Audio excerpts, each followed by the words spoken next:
بسم اللہ الرحمن الرحیم۔ السلام علیکم ورحمۃ اللہ وبرکاتہ۔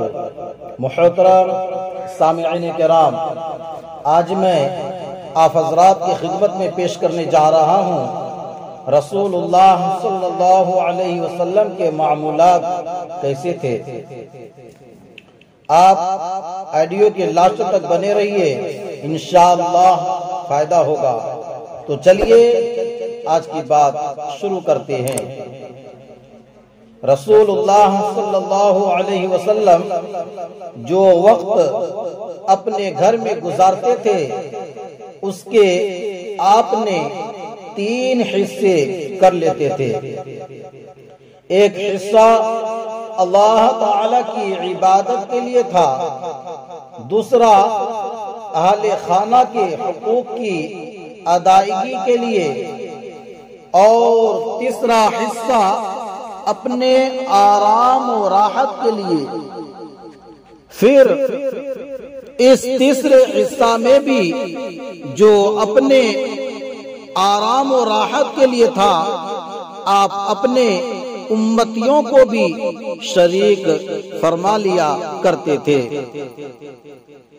اور اس کی صورت یہ ہوتی تھی کہ اس وقت خواص صحابہ کرام رضی اللہ عنہم کو حاضری کی اجازت ہوتی تھی، اور ان کے ذریعہ علوم و معروف عوام تک پہنچاتے تھے۔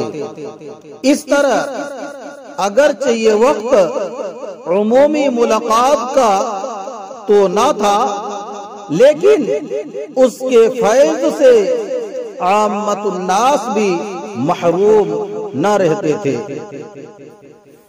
خواص صحابہ کرام رضی اللہ عنہم اجمعین اس وقت میں اپنے اور دوسروں کے مسائل لے کر حاضر ہوتے، اور آپ صلی اللہ علیہ وسلم ان مسائل کو حل فرماتے تھے کہ جو شخص کسی بھی وجہ سے اپنی ضرورت مجھ سے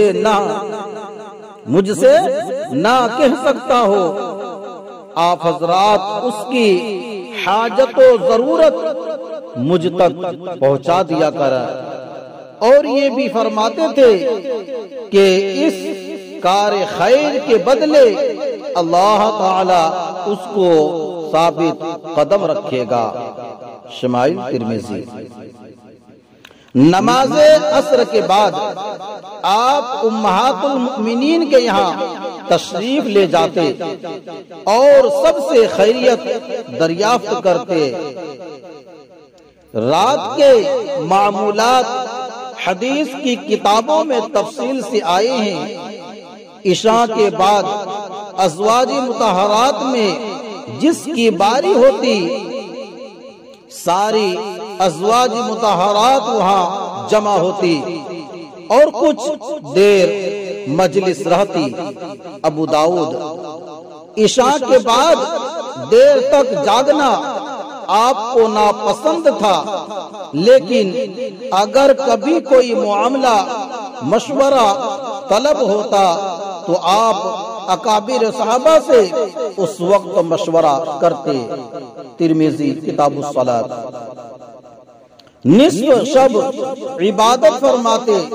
حضرت انس رضی اللہ تعالی عنہ فرماتے ہیں کہ اللہ کے رسول صلی اللہ علیہ وسلم کو کوئی اگر رات میں سوتے دیکھنا چاہتا تو دیکھ لیتا، اور اگر نماز پڑھتے دیکھنا چاہتا تو دیکھ لیتا۔